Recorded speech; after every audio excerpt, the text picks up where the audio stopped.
trappers. Expect us not to pick gaps up when you drop your cracks off by the Mack trucks. Destroy your dreams of lawyers and... Maino has poked some holes in Cam'ron's story about Jim Jones checking him in the nightclub over a past diss. Appearing up on Way Up with Angela Yee, the high hater rapper offered his perspective on how things went down between him and his lobby boy partner in rhyme early in their careers. The song he's talking about is a song that put me in a game called Rumors, where I was talking about all the rumors in the industry, Maino explained. The thing about that is I mentioned Cam'ron's name, not Jim Jones. Jimmy didn't like me because of that, so when we saw each other, we would face fight all the time, but nothing ever happened. The Brooklyn native then detailed their confrontation. We were in Atlanta and we had a conversation. He didn't approach me and press me or none of that. We had a conversation. It wasn't spectacular, nobody swung. Once we started to talk and realized we had things in common, we was cool from that point on. We've been way cooler than we was enemies because we didn't know each other back then. That was a long time ago. Maino added their conversation didn't go like how Cam'ron told it, although there was definitely some tension there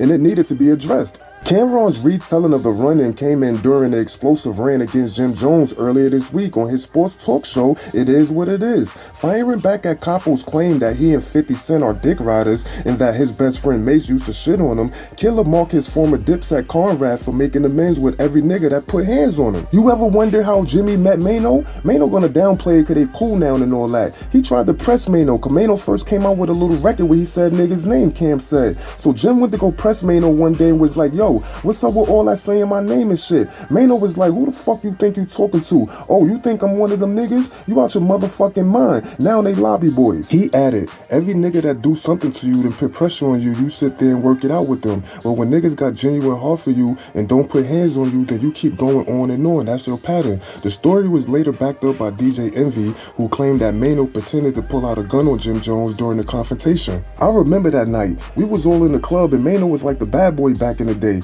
like running around threatening everybody. So Maino had like 3 people with him, the Breakfast Club co-host said on the morning radio show. Jim Jones came in the club and must have had about 15 dudes with him. And when he walked down the stairs, the first thing he did is see Maino, and Maino turned around and said, yo, everybody tuck y'all chains in. Envy then recalled the We Fly High hitmaker approached Maino and his crew. Jim walked over with all the dudes in front of Maino, and Maino went in his jacket like he had a gun. And when he fake pulled out the gun, the whole club scattered. Everybody cleared out.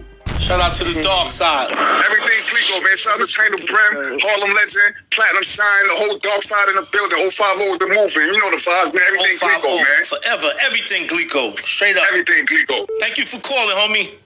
Yes, sir. Everything Glico.